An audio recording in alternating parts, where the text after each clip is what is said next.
my back was never really the same, blew out some discs. And it was just one of those things where you realize how fragile health is and how it's there with you every single day, to the point where like the injury would be so bad that like I wouldn't even be able to sit down for dinner. Actually, and maybe this made matters worse when we were building that first startup I was telling you about, but like I think for a period of like 3 years at least, like I would work laying on my stomach in the floor of the office. Like I wouldn't even be able to sit in a chair. It was like that bad.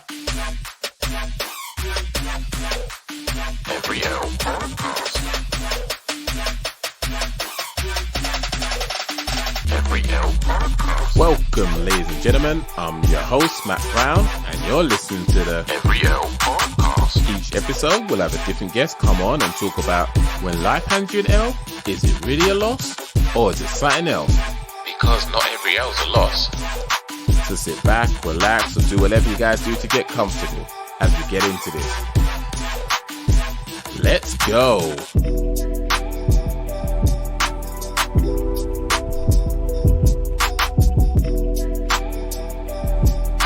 Welcome everyone to another episode of Every L Podcast, where we have different guests come on and talk about things in their life where they felt like it was an L that's just been handed to them. You know, they planned things, it didn't happen. They arranged things so that when certain events took place, this was naturally going to happen, it didn't happen. They were waiting on someone to deliver something, it didn't happen. People get disappointed in life in general. That's a thing. Whether you like to believe it or not, it's not personal. But sometimes when you're in it, it absolutely does feel personal and you can't see the woods from the trees. And I'm not saying that you're wrong for feeling what you're feeling. I'm just saying it's a thing. But hopefully through these fantastic conversations you're going to hear me have with my many guests, you're going to hear that when L's happen to you, or what feels like an L happens to you, it could be something else you're going to gain from it. Now, with all my guests, I don't know what they're going to actually talk about other than what they put down when they say they're going to talk to me. So it's always a little bit exciting to hear in depth what's going on. I have someone who I haven't actually spoken to for a prolonged period of time. However, the brief interactions I've had with him have been actually really insightful. This is probably the closest thing I'm going to have to a sponsored podcast for a while. But this product that I'm currently using and absolutely would so promote to say, go grab it. I promise you, it is saving me so much time. For those of you that don't know, and this is not a plug or anything, this is me being 100% honest with you. You know, I've got 3 kids, twins, and then an older one. So I've got 3 under 4. And I do the podcast myself. But then there's this product called Castmagic. And it literally lets you upload your file to it, your audio file, whether it be audio or video. And it just has AI doing a transcript for it, which I need. As you know, I put transcripts in all my episodes. And then it has what an introduction looks like, what hashtags are on there, how you can do a LinkedIn post caption, a whole heap of stuff. And it's got a section for you to actually type to the AI chat and actually ask it even more specific questions to what you need it to do. Now, you guys could think I'm cheating. I don't care, right?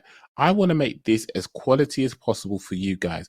I use it to inspire me so that I don't have writer's block when I'm doing certain stuff. I'll have a list of titles that I can run with, or I think of one myself and let's amalgamate the two.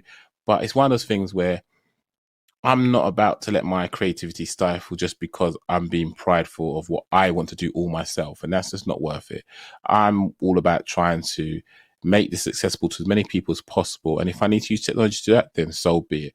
But I came across this product, came across Blaine, who's a co-founder of it, and I just love what he's doing. I love how he's just able to take the feedback on, just let it grow and grow and grow. And I've got a few friends who are into podcasting and they've enjoyed it too. So feel free, guys, if you want to jump onto it, there will be a link in the show notes. So have a look at it, or the description if it's on YouTube. As I said to you, this is the closest thing you're going to get to a sponsored podcast episode, but it is something I really do like. And Blaine's just sound like a sound guy. He's just someone I've been able to talk to. He's had no qualms. We just hit it off. He's willing to take feedback. He's willing to grow, give explanations. And you rarely come across people like that, because a lot of people seem to be just all about themselves and what they can get out of things. It's take, and give very little away unless you're going to charge them. But Blaine's not like that. And I like that about him. So what him and his team are doing is great stuff. Go grab it. Check it out. You can get one episode done for free. And there's endless possibilities with this. So go give it a check out if you want to. If not, no harm, no foul. But yes, I have Blaine here, who I'm excited to talk to because someone in his position doing what he does, it would be interesting to hear what he's going to share. But before we get into it, I'm going to let Blaine introduce himself as he sees fit. Blaine, how you doing?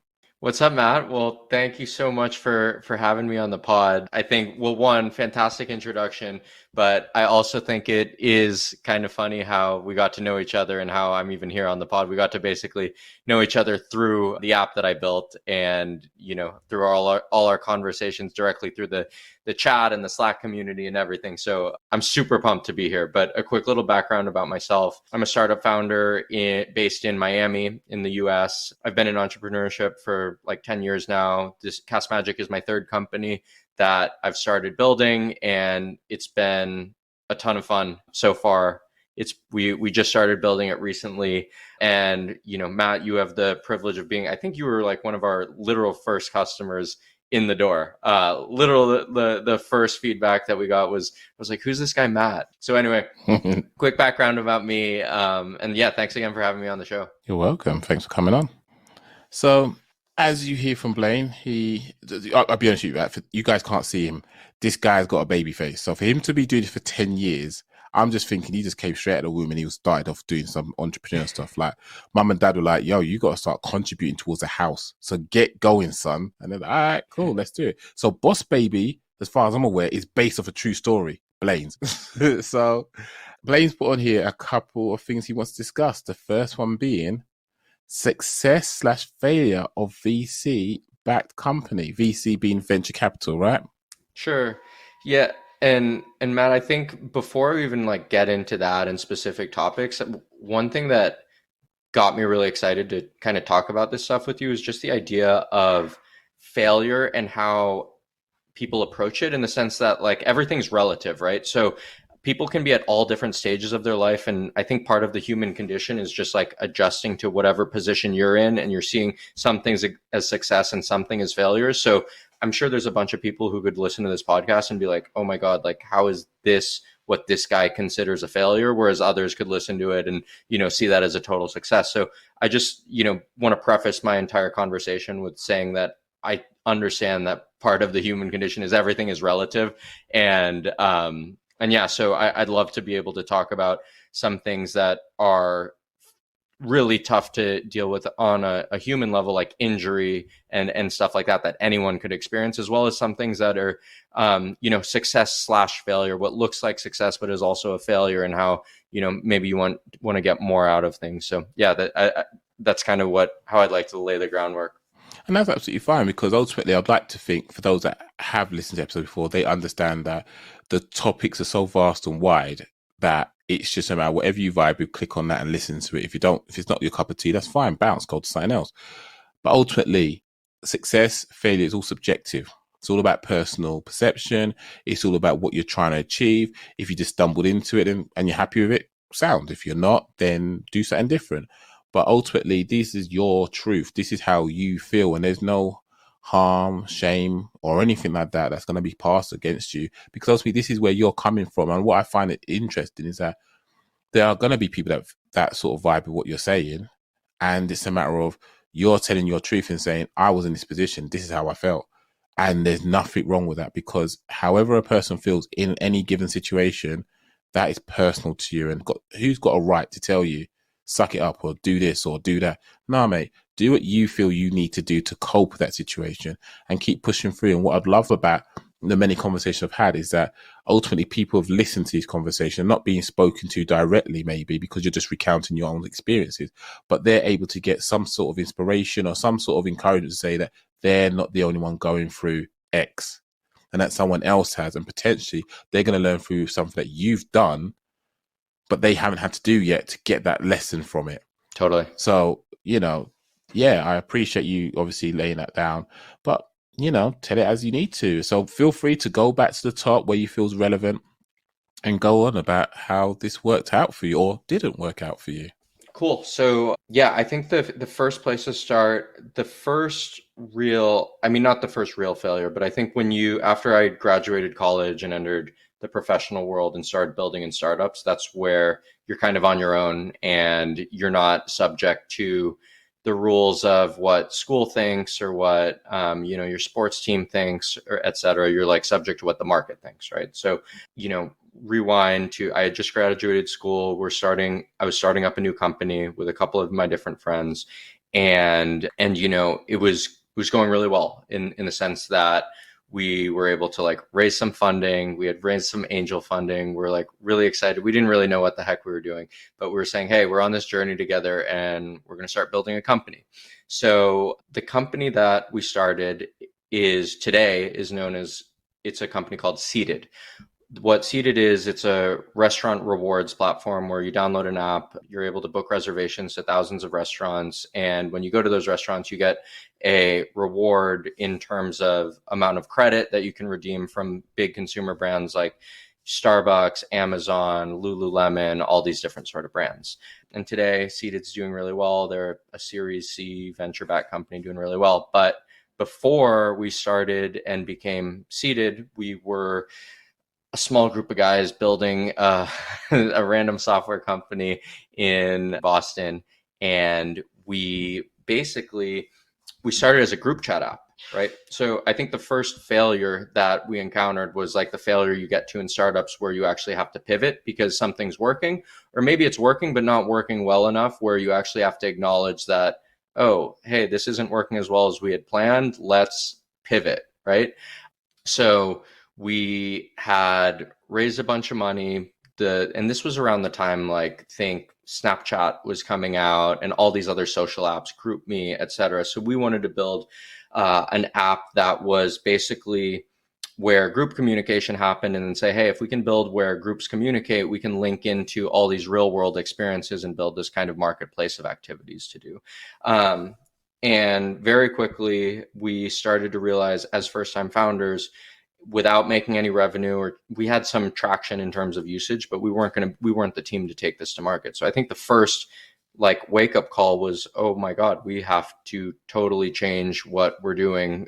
We have to go back to all these groups. We have to tell them we're not supporting your group chat thing anymore. And we have to come up with a new idea for what to build.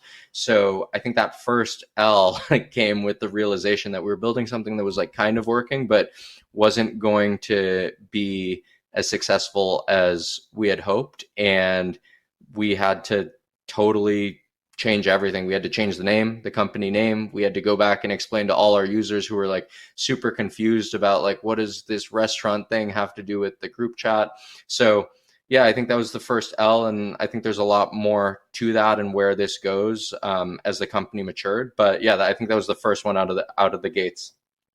So how did you feel about that? Because you come out of college, you're no longer bound by the rules or the standards that they've set. You're going, right, whatever the market dictates, that would be my barometer for success, if that's how you're going by it. And then you've built up this little community. I say little in comparison to the market you was trying to achieve. And you had to change. How did you feel about that?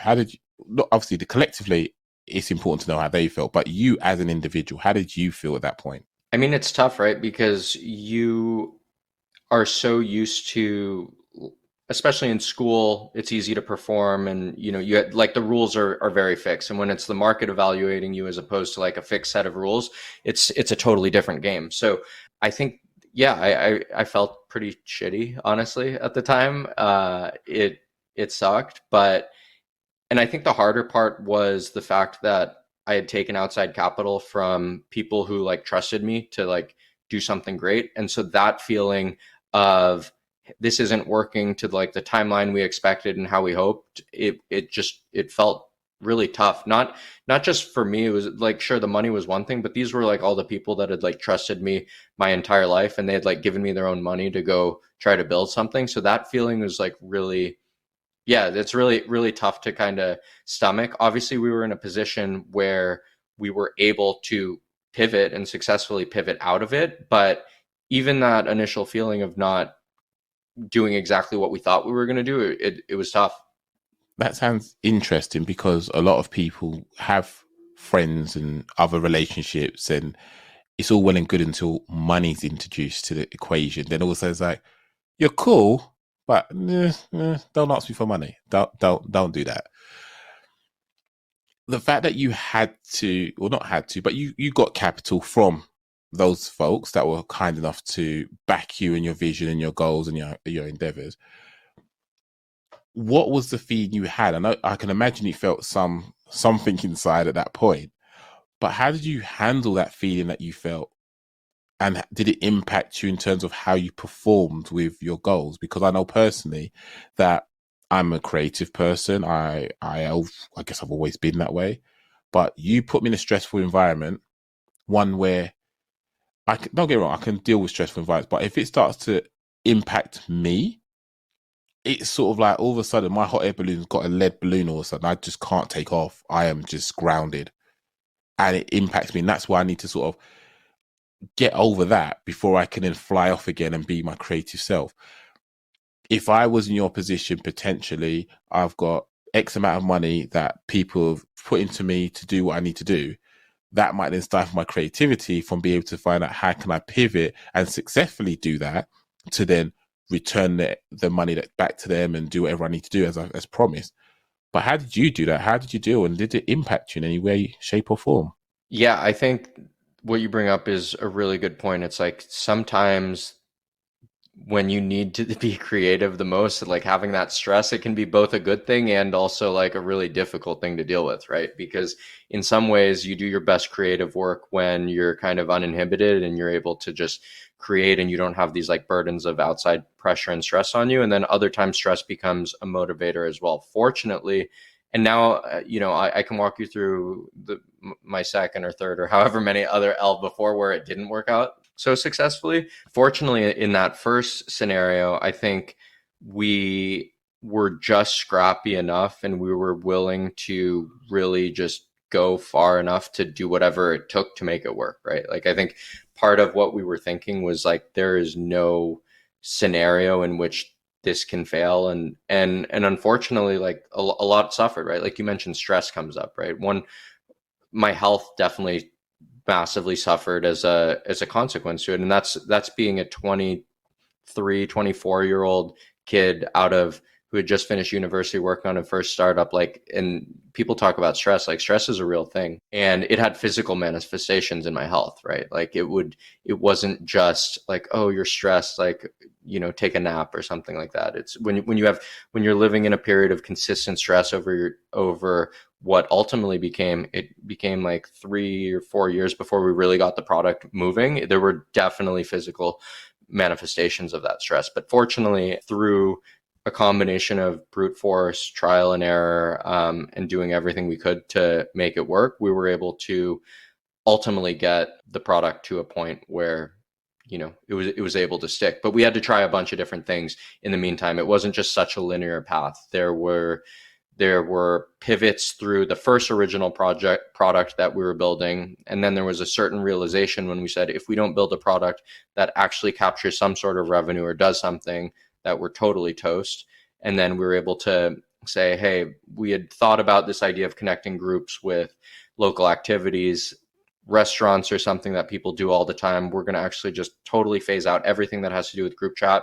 We're just going to land on restaurants. We're going to call it seated and we're going to see what happens. And fortunately, it started to work. Sounds really good. Do you mind sharing how the stress manifests itself within you? Yeah, it might be a little bit of TMI, but don't worry about it. I asked the question. Okay, yeah.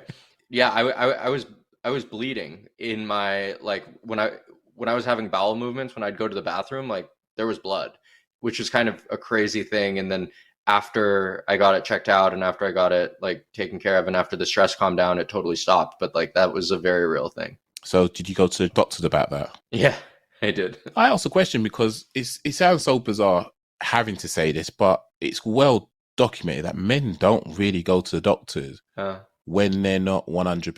It's like, oh, man up, I'll just soldier through it. But realistically, when did you get your PhD? And then let's be honest, even doctors go to see a doctor because they can't self-diagnose themselves. So I like the fact that something happened and you didn't just, it's all right, I'll just soldier through. But you actually went to the doctors. Was it a matter of you have to change diet or was it a matter of your approach to the stressful environment you're in that had to change? Well, one, it was like just getting treatment for at the symptom level. So having a medicine that I was able to use that actually helped mediate the symptoms. And then once everything was under control and that like the stress levels came down, I could go off the medicine and there's been no problem since. But yeah, it's just really fascinating to see that prolonged stress over such a long period of time, I think really results in, it has the physical manifestations, and then I think even the mental performance and your whole way of living. It was like a totally different, mental state that I was in, and it went on for a while. And did you have any support at that point? Other co-founders and people that I was building businesses with, and I did have some friends that I would chat to about it with it, but in like an own personal, I guess, support group, like my friends and people who I was building with. But like, because a lot of the people I was building with it, they were going through the same thing. So it didn't become like the most productive, I guess, workflow, if that makes sense. Yeah, because I'm thinking that it's nice that you had, the other people that were in the same line of work as you. But if you're all going for the same thing, I'm just trying to work out how helpful that could have been, because it's like, this is what I'm going through. It's like, yeah, I get what you mean. Of course you get what you mean. We're both in this pressure cooker together. You kind of need someone that's on the outside looking in going, mate, just explain to me what's going on. This, that, the rest of it. Okay. You can see what I'm seeing, right? No, I can't. Of course you can't, because you're in a pressure cooker and I'm not. I'm in a different pressure cooker. And I don't know, I'm just happy that you're not there anymore. Well, you might be there, I don't know. From what that happened, obviously, I'm glad you're not in that situation, but it's also really important that you understood that you needed people to talk to try and help yourself get to a better state. Is there anything that you personally did to help you handle the stress that you was having to handle? No, I don't think that I handled it particularly well, to be honest. But I think one of the most important parts of going through it, and I think it's probably one of the topics of your podcast, is like how every L stacks on top of itself, and hopefully you learn something from it, right? So for me, it was in retrospect, it's one of those things that I'm glad I went through at such an, I guess, relatively from a career perspective so early on, because I was able to kind of benchmark and say, hey, I'm not going through that again. And I know the lengths that I'm willing to go for work and for career and for all the things that I want to achieve. But I know where the red line is. And before, I hadn't established where that red line was. So I was just running past it every single day.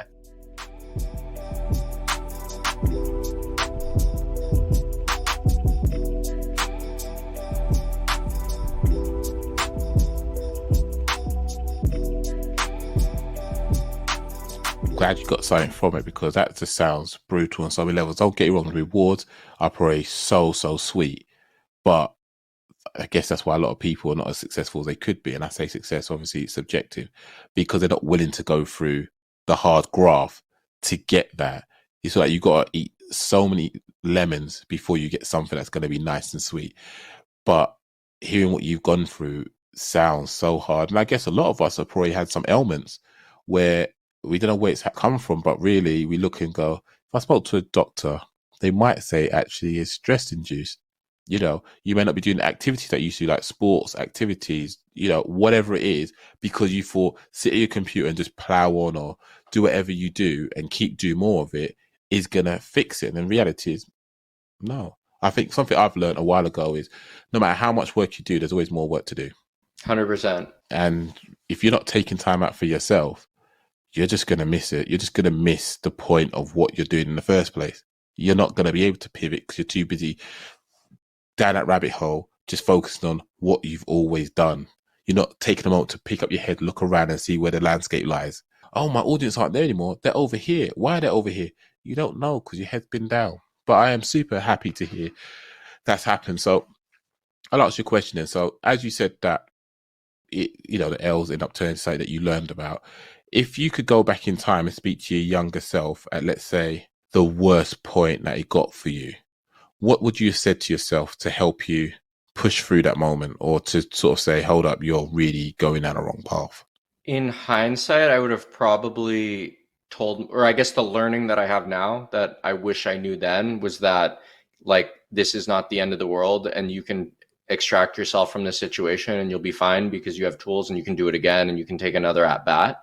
I don't think I realized that at the time because I was just so far into it and yeah, I couldn't see, like you're saying, I couldn't see the forest from the trees. So I think in hindsight, my recommendation to myself, when it looks its darkest, like there are alternatives, right? Like you can extract yourself from a situation and like opportunities will come and you'll be able to create new opportunities for yourself. So Okay.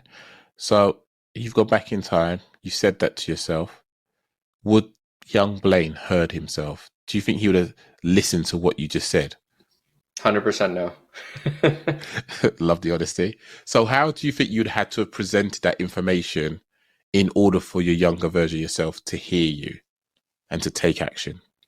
If I were able to like fast forward in time from like that moment when like things were starting to like look up to like what the actual end result was, another like potential L, then I could be like, dude, what are you doing wasting your time here working on this? Like, I think the one thing I was able to take out of it were all the lessons, the skills, the ability to be able to be self-sustainable, almost, to be able to build new projects and have new creative pursuits. I believe everything that I do and build and work on kind of stacks on top of each other. And then I just get to like have new skills and new learnings that I can apply to like the next version of whatever I'm working on and whatever I'm into at the time. But I think if I presented it as just a pure outcome driven standpoint, I'd be like, okay, like I'm out. Oh, fair enough. Because I just asked the question because, and people that have listened to the episode before will always understand. Ultimately, we have people in our circle, people we cross paths with, and they might be going through something that we can identify with. And we might have the right answer. We identify the situation, but we don't know how to present it in the way that it will be best received. And that's why it's all well and good saying, I would have told my younger self this. Would you have heard it? No. Okay, so I would have probably had to have sat myself down and said, yo, Matt, you need to do this because of X, Y, and Z, or whatever it is. And that's why I always find those questions important, because ultimately it's all well and good having the knowledge, but how do you present that to yourself? What consideration do you have to take on board in order to make sure that you're giving that person, that version of yourself, the best opportunity to say, all right, cool, I need to pivot in my life, in my behavior, my disciplines, so that I can get to where I want to get to. No, absolutely. And I think with every L, hopefully you become a little bit more mature and you kind of learn and understand what next time you don't want to have happen, and it helps you. And I appreciate that, because ultimately I'm not in the position of what you have in terms of all the creations and having all that stuff given to me, that responsibility given to me. So for me, it's outside looking in going, oh my gosh, this is what it looks like. And it's quite interesting, because a lot of people, whether they're in the same situation as myself or not, they might look at someone in your position and think, I don't know what it looks like. You're just in this ivory tower, just making things happen, but not understand that you are going through very much the same struggles that we go through when it comes to stress, because we feel the weight of expectation on our shoulders, and obviously the pressure we put on ourselves because we want to be the best of whatever we are trying to do. But I love that, and I greatly appreciate it. And I'm happy that you were able to learn something from that, and that things just worked out to be worked out to be better than what they were. I don't know why I'm stumbling on my words, but I am. Yeah, yeah, and I think another thing to your point is that from the outside looking in, especially with most startups, you don't see, like, sure, you've got this like romanticized view. It's like, okay, everyone creates this amazing company, and sure, maybe they had to like eat ramen on the couch for a little bit before they were able to like get going, and then they have to deal with all these like great first world problems or whatever you want to call them. But I think what they don't see for most founders, and most even founder friends that I have and talk to, it's like stress is, and this type of stress is really real. I think the toughest part is, I heard this amazing analogy where like building a startup, it's like going down a river on a boat, right? You've got the market is the river, the boat is your startup, and you are the captain, right? And if that river is like absolutely charging, then I don't care how good of a boat or captain you have, you're getting swept away in whatever direction the market's headed. So I think where a lot of stress comes from as a startup operator is when you're trying to like will things into existence that maybe are not going right downstream with the market, and you're like trying, if you're really battling currents, it becomes a real pressure cooker in there. And you know, between internal teammates, tensions just get heightened, and it's just every day you're trying to make something work that the market doesn't want to make work, and that just ends up being a pressure cooker. So Yeah, it sounds hard because I guess it's a bit like trying to create a perfect storm. yeah, Sometimes things just line up perfectly, and you feel like I'm an idiot if I don't take this opportunity because everything, all the ducks are lined up in a row just for me to go for it. And then sometimes you might say, nah, I'm going to do this instead. And later on down the line, you're trying to recreate that perfect storm. And it's so much harder to do it because the market's different, people in different headspaces, interest rates, business ventures, all of that are not where you need them to be. However, so much time ago, they were there and you said, nah. Yeah, it's hard. And I think I remember hearing someone say, and I did like it when they said, well, it's taking me 10 years to be an overnight success. And people don't see that. And that's with anything, I believe, that if you are going to suddenly be thrown into the fore, whether you have a viral piece of content, a business that operates to a certain high standards where people say, yo, you need to check this out. There's blood, sweat and tears and all sorts gone into that before you knew about them. And me being in the UK, there's a whole heap of people over in the US who they come over. I'm going to use an artist as an example. They'll come over to the UK and I'm like, oh, that's a good song. And I realized I got like 2 albums beforehand, but I'm only hearing them now. But they've done the hard work. They've toured. They've done all sorts. Probably gone a good solid 5 years without any money. And now I'm hearing it. So yeah, it's interesting hearing someone who's actually living that life or have lived that life sort of share what it looks like and know that you're just trying to live your dream like we're trying to live our dream. The difference is you're doing it through startups and other people maybe do it through different mediums, whether it be an employee or entrepreneur. definitely. And I think the other thing in terms of stress that like maybe doesn't get reflected as much is for founders, right? Like someone is trusting you with their money, right? So automatically you're responsible to someone. So everyone's like, oh, startup founders, it's great. You know, you don't have a boss, you're your own boss. Like, no. As soon as you take capital from someone, you do have a boss, right? And you do have someone to report to, and a lot of times in that position, it's even more stressful than just having the freedom to work a day job. You've got your responsibilities. They're very clear. You've established boundaries. You know what you're getting when you sign up for it. And that's kind of it. When you take someone else's money, like now, not only do you have a boss, but you have that stress and you have that responsibility to make something happen like 24/7 for as long as you're going. So there's no sort of off switch to that. And then you start bringing in the other things to the fold, like you start hiring team members and employees. You start having different co-founders or partners that you're working with, and maybe things aren't going well. Maybe you have disputes with them, and you're managing people. And there's like just a million things coming at you from every different angle.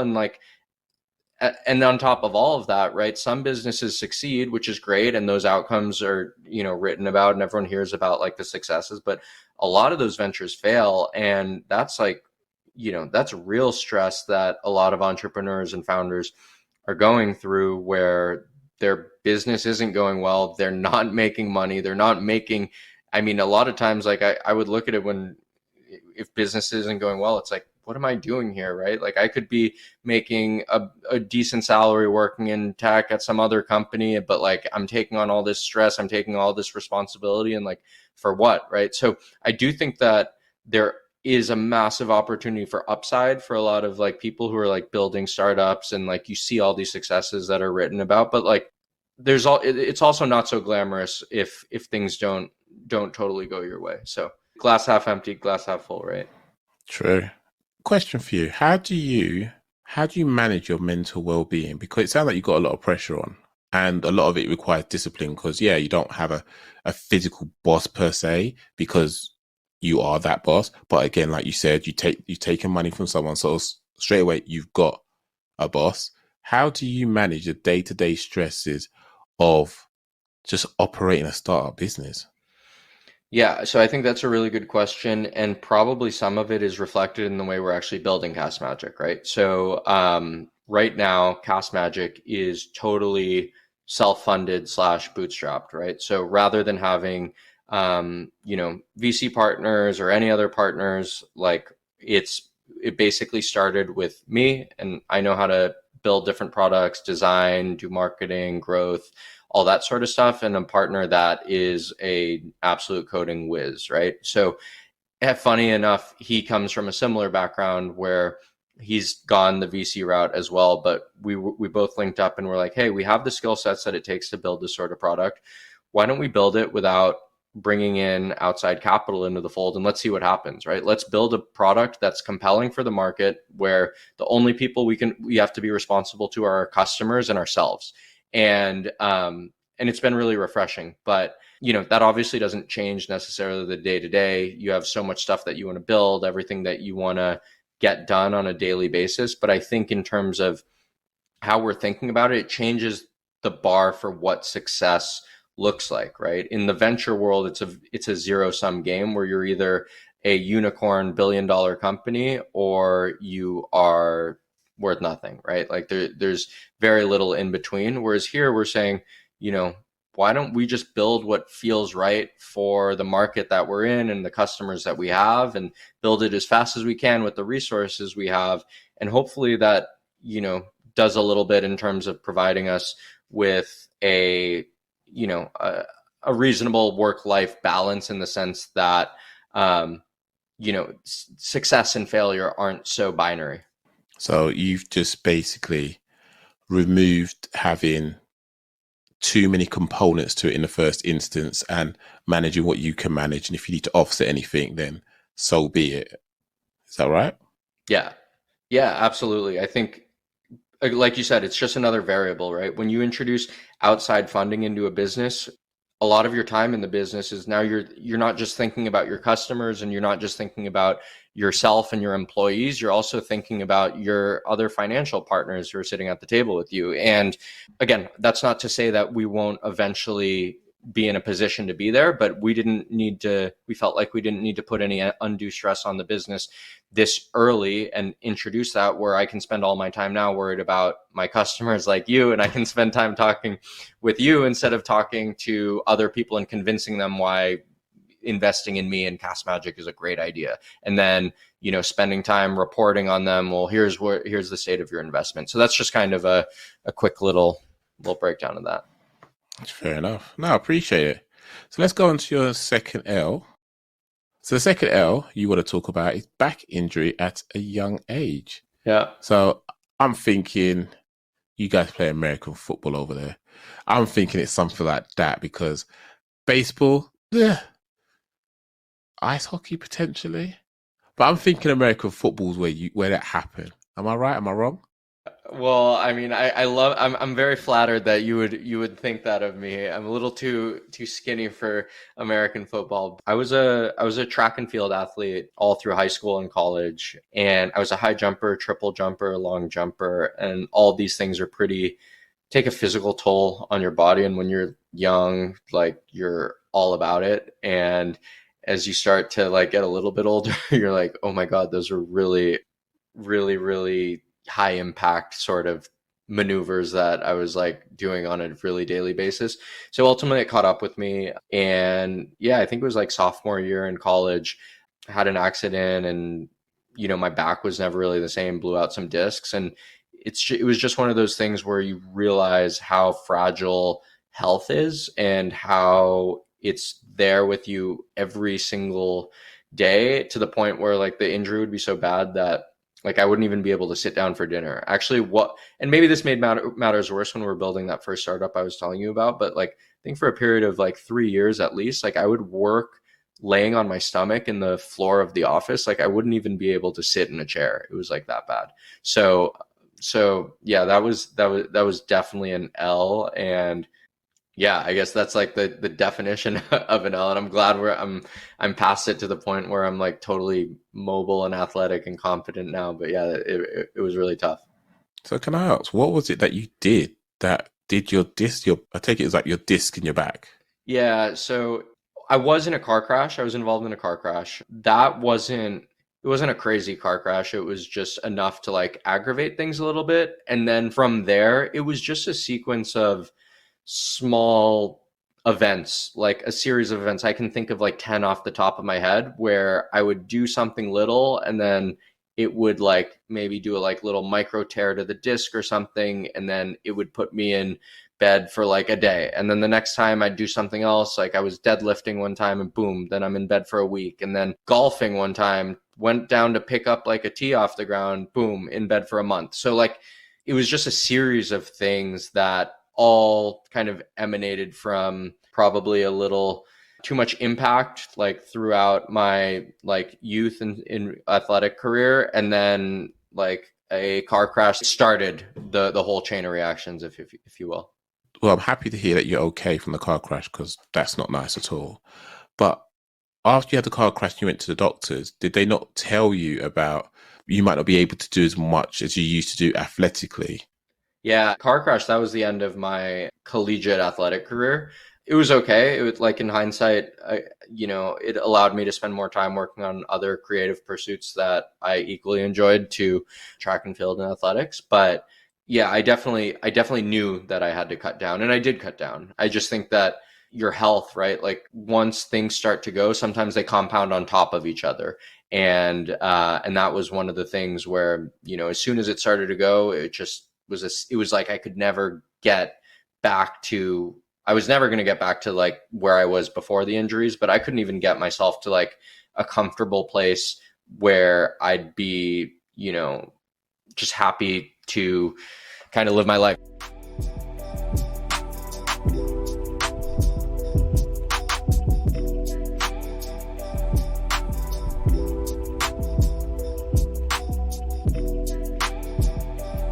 And that's another thing with just dealing with, I've sort of learned and figured out what my limits are, what I can do, what I can't do. And ever since like the last 3 years, I'd say have been like pretty decent, but now I know my limits and I just don't do things that I have no business doing.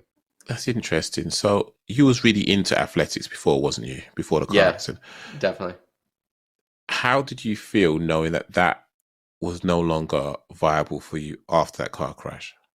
Well, I couldn't, I think part of it and probably part of the reason I understood it, but I didn't like fully internalize it, if that makes sense. So I'd be like, yeah, I'm not on the track team anymore, but I'd still, if I found myself in a situation, like my brain still thought I could do things that my body like wasn't really capable of doing anymore. So I think like a good example of it was I mentioned the accident when I was like golfing, but my brain probably thought I could swing a golf club like I used to before the injury. And like clearly that wasn't the case. And then boom, you hear the pop in your back and you're like, okay, can't do that. And now you're in bed for a month. And then you kind of learn after that happens enough times. Wow.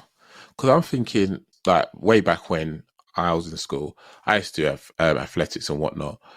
And the thought of me not being able to do something that I was so passionate about so abruptly, I thinking about it now, I think it would have spun me. I think I would have just been like, what? No, I've been in such disbelief, thinking, no, this is what I want to do. Why can't I do it? And this is going to sound so stupid, but I'm being at 100 with everybody.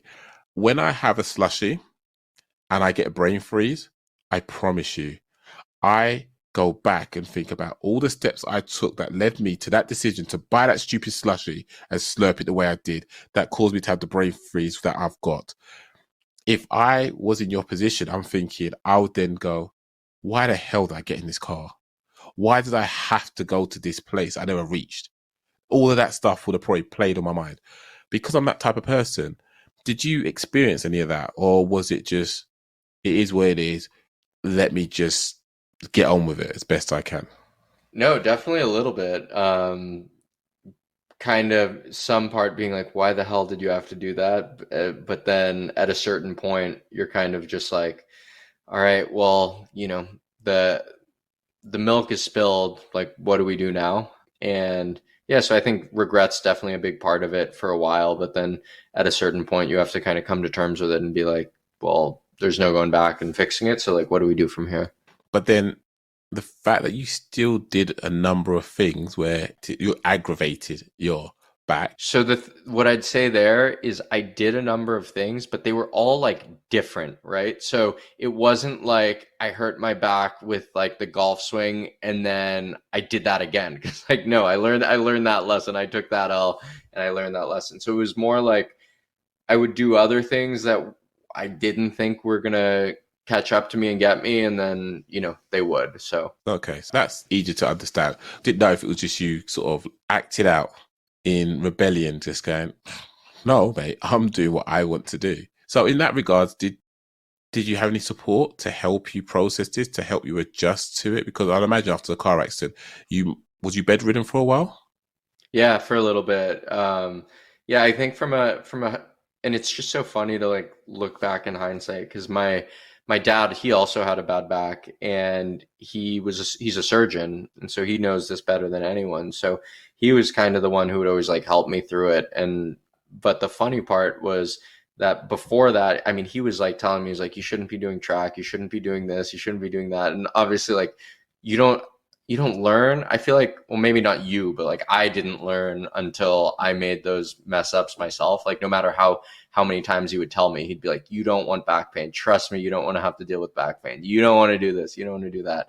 And I'm like, yeah. Okay, I hear you. But in hindsight, again, I feel like that's why sometimes you just kind of need to take the L's and learn the lessons for yourself, because there's nothing like learning a lesson for yourself. To be fair, you said that. It reminded me of this phrase that they say in my parents' country, which is Jamaica for those that are interested. And it's, if you don't hear, you feel. That is not meant in a way that I'm going to present it to you, but it was more meant of, if I'm calling you and you don't listen, I'm going to hit you or I'm going to discipline you. That's how they meant it. But life will teach you what you don't hear, because you're not feeling it through experience, through life. You know, oh yeah, Dad, I'm hearing what you're saying, but I'm not listening. Oh yeah. And next thing you know, bang, oh Dad, you know what? I understand what you meant now. I don't want back problems. Another quote that you just reminded me of, that funny enough is one my dad always would tell me, is wise men don't need advice and fools don't heed advice. And I always thought that one was really funny, and he would like tell me all the time. And then when I'm like laying there in my bed with my back busted, I'm like, okay, now I kind of get what he was saying. Who's the fool now? It's good that you had that relationship with your dad, that he was able to sort of steer you away from what he's had to endure himself. But yeah, going back to the support, what support did you have when things were happening and you just kept getting bedridden? Yeah, I mean, the only support I really had was, well, actually, one time I had a really bad accident. I was in China, and I had I had one family friend who was there, and this guy was an absolute lifesaver. He invited me to his home. They took care of me literally for a month. I couldn't get out of bed for a month, and I was in a foreign country. Um, it, and it, I would never have asked that or of anyone, but it was to the point where I had this injury. I felt a pop go in my back. I was at the gym. I was deadlifting. I felt a pop go in my back, and I went back to my apartment. I was like trying to stretch it out. I was like, things don't feel right. The next thing I know, I like literally can't move from bed, right? Like to the point where I could not get from bed to the bathroom. Like it was impossible. And I contacted this guy, and he took me into his home for a month, like helped me out. It was just so amazing. And talking about support, that's like the type of support where you'll never forget something like that, because it was just, I would have been totally screwed if I didn't have someone like that to help me out. So that was really cool. That's good. And it's nice that you wasn't afraid to accept the help, because some people are ashamed to ask for help, and some people are even more ashamed to accept the help. Yep. But it's nice to know that you wasn't in that place where you felt too ashamed, or whatever feeling it could be, that didn't allow you to accept the help that was on offer for you. So that's really encouraging. And it's really nice to hear. Yeah. And I think that's a good point you make about like accepting help, right? Like sometimes it can feel a little bit awkward or whatever it is, but I think when it comes from like a really good place and when you actually need it, accept it and appreciate it, and that person will be happy to help you, and you'll be grateful for that person for the rest of your life. So yeah, I think that your point about accepting help and knowing when you need something and knowing when to ask and being grateful for it, it's really important. Is there a point where you regret what you've been through? I feel like it's probably easier for me to say now that I'm like not in so much pain. If my pain was really acting up, you'd probably have a different answer. So I'm gonna try to like remember what I feel like when I'm in that situation and now to make it. Yeah, I think if I'm talking to you from right now where I'm not having any pain in my back, I'm gonna be like, no, I'm like I don't regret anything. But no, I think I do. I don't want to forget what that injury feels like, because yeah, I do definitely regret a bunch of the stuff because it really, really, really, really puts you in a tough place. I can only imagine. Like regret. Some people say they live without regret, and I don't know what that feels like, because I know there are tons of things I look back on, and even today I cringe. I can feel what the air felt like. I can smell what the atmosphere was like. I'm living that moment, and it's just, why did I do that? Horrible. 100%. Yeah, I think that's such a good point. I like to live. I like the idea of living with no regret and saying that every moment took me here. But I think some level of regret is only natural. I think everyone screws up every day, right? Like no one's perfect all the time, and I think what you want to get to is a point where regret just doesn't consume you, and you can understand it, you can acknowledge it, and know it's not really changing. But I don't think regret in of itself is necessarily a problem. I think it's probably a tool that you could learn from and be like, oh, that was so stupid, but I won't do that again. Yeah. I guess it's similar to you, how, yes, things kept happening with your back, but it wasn't you doing the same thing over and over again. It was different activities or different things you was doing that allow you to go, okay, I'm learning my parameters in which I'm able to operate within. So I think that's interesting. So if we, again, go back to when you're younger and you're at your worst point regarding the pain you're going through. And I know, thankfully, you're in a good place right now. You're not feeling any pain. But when you was not happy, what would you have told yourself to help you to just not to lose hope? Probably something like, this is a learning experience for you. Know what you need, like just take it. So next time when you are better, like it'll pass. And when you are better and you understand what your new normal looks like, just do a better job of whatever it is you need. So for example, in the case of a back, like there's a certain level of like maintenance, call it, that you need to do on a daily basis, whether it's stretching, core strengthening, flexibility, etc., to like live and create healthy habits for your back. So I'd kind of just tell myself to make sure that when things aren't so painful and obviously painful, just make sure you're staying on top of what the maintenance required to like put in the work so you don't have to deal with that again. It's really good. And again, would you have heard yourself if you said it like that? Probably not. And I know I wouldn't, but now again, when you go through them in enough time, now you'll start to listen. Well, I know you wouldn't. I just want to see if you could say it, because your dad told you several times. Yeah. So how do you think you would have had to have said it to yourself to sort of go, just make sure you remain, what, I guess, disciplined? Yeah, I think it's discipline, right? And prioritization and discipline, because I think what you were talking about before, it's like there's only so many hours in the day. Everyone's doing a million different things, and how do you prioritize the right things, and how do those things fall into your priority schema or whatever you want to call it? And yeah, I don't know how I would have convinced myself, to be honest. Maybe a visual or a picture, or just a reminder of like how bad that stuff feels would probably go a long way. And I think it's also prescient. We're talking about the back stuff. I had dinner with actually a new acquaintance on like last Thursday. We went out for dinner to this restaurant, and this guy shows up who's like friend of a friend, and he's in like massive back pain. And I was just like, oh my God, like I have been there. he like gave me the whole story, and it was like exactly like what happened to me. And I'm like, oh man, like I feel for you. I've been there. And even when I was trying to like tell him like, hey, I've been there, here's what you want to do, I could see the words kind of just like kind of going over his head, and Yeah. him being like, yeah, okay.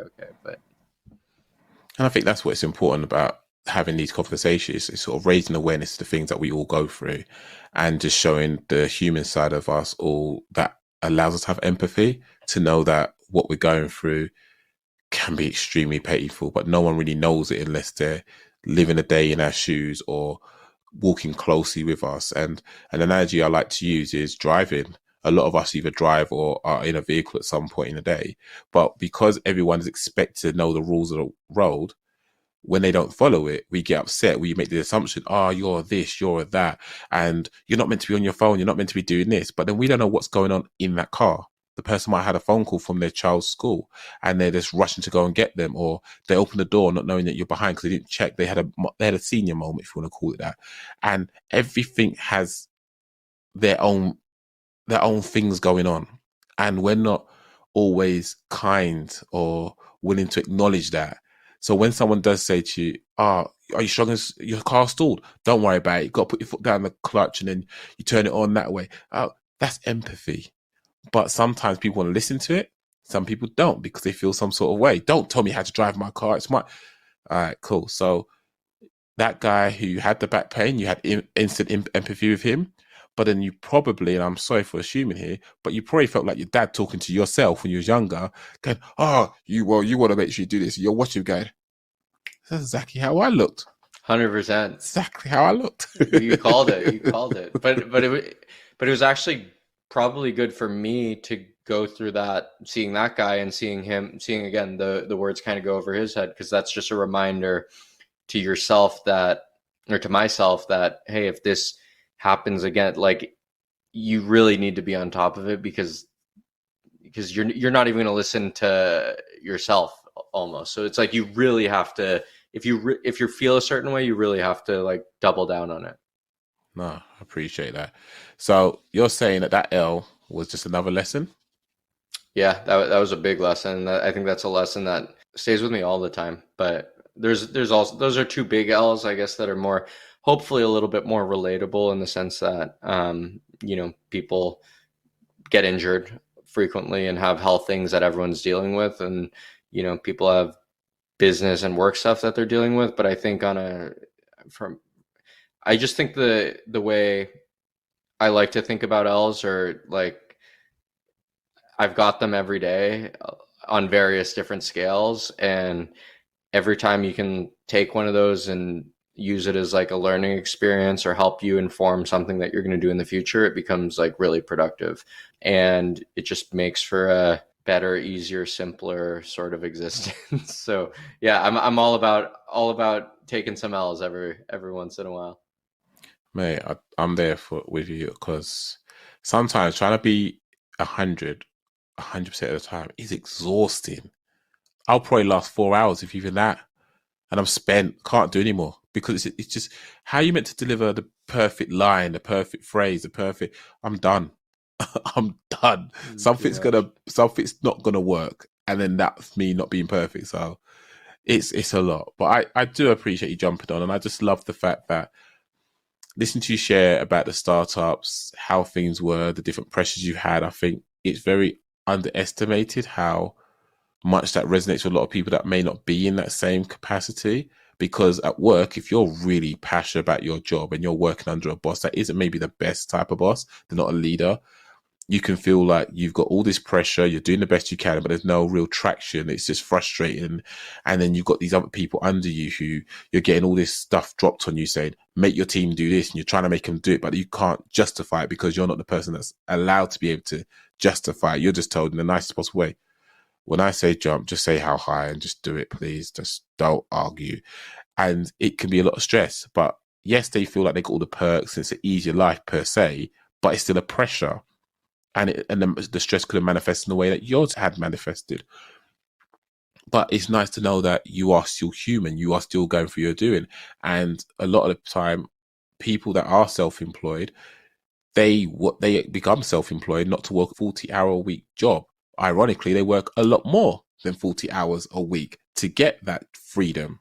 And I say freedom with quotation marks because reality is, are you ever free from a passion that you're doing? No, because it's like a drug. It's in your arm. You're constantly trying to get the high off that passion you're doing. And it's just beautiful. And obviously it's unfortunate with your back and what's happened, but you are a human like everyone else. Everyone is a human in this situation. And it's so nice and refreshing to have conversation with people like this who you think are in their ivory towers that you would never, ever maybe hear from them and realize they're probably wearing jogging bottoms and a t-shirt like me.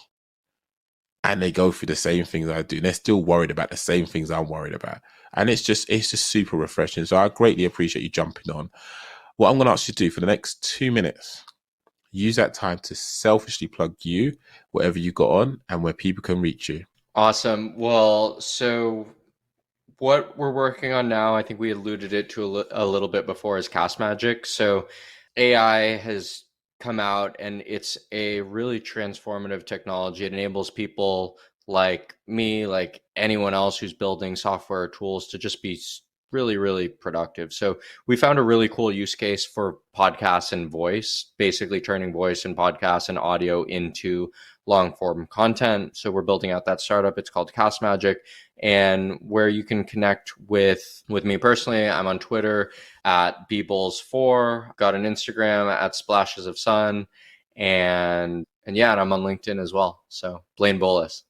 No consistency at all through his socials, but don't worry, folks, it'll be in the show notes. No, sorry about that. The reason it's not consistent is because I like photography, Matt. So my Instagram is like different. I'm not like one of these people with like unified personas across like all my socials. It's like when I'm on Instagram, I'm taking photos. When I'm on LinkedIn, I'm like doing my professional thing. And when I'm on Twitter, I don't like to do Twitter too much, but I've got one. So that's absolutely fine. But I say what I say before, which is I appreciate you jumping on, taking the time. I know you're super busy because I keep you busy. You do, and for all the right reasons. I love that. For all the right reasons. No, I love it. I love the fact that you're in our Slack community and you can like message me, and I've got you there on speed dial. So I love that. Yeah, no, I appreciate it because it's nice. And I'm always one of those people that if I like something or I like a person, I will back them. I'll do what I can do. Because why am I trying to hold things to myself? Because when I'm dead and gone, what then? So I might also help better something that you like, and then hopefully other people can benefit from. But guys, girls, however you identify, links will be in the show notes if you do want to check out Castmagic, or in the description if you listen to this on YouTube.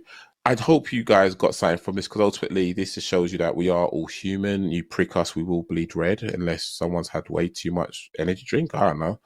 But ultimately it's a matter of being perfect 100% of the time is not possible. And why would you want to be perfect? If you're perfect, you can't relate to anybody because it's just not a thing. It's clear to see that your right now is not going to be your forever. And as you always hear me say, there's nothing about a caterpillar that takes going to be a butterfly. So hopefully you've heard and you understood what Blaine has eloquently shared, that the things that he's gone through, he's learned something from them. And yes, it would probably be nice to say, I wish I didn't have to go through him to hear the lessons, but his dad was telling him about the back problems. He actually had. His dad is looking at his son and thinking, that's a younger version of me. What am I going to say to him? Son, you don't want this back problem. He didn't listen. But it happened. And he's now hearing it a lot more. And he's hurt his back multiple times since, but he's learning his new parameters. This is his new normal. And we've all got new normals. We've all got to grow, develop, evolve to get to this next stage in our life. And sometimes you have to go through a bit of crap to get there. Ultimately, a carpenter likes sandpaper. Yeah, it's rough, but it makes things hella smooth. And that's what some of these rough patches you have to go through allows us to do. So I hope you've enjoyed this conversation. I look forward to hearing the next one. And back yourself. Just know that right now, it's definitely not your forever. Take care. Bye.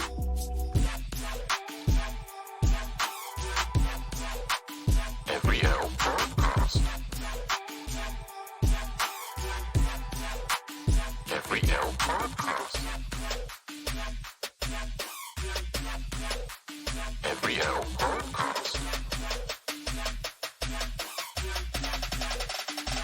Every L Podcast.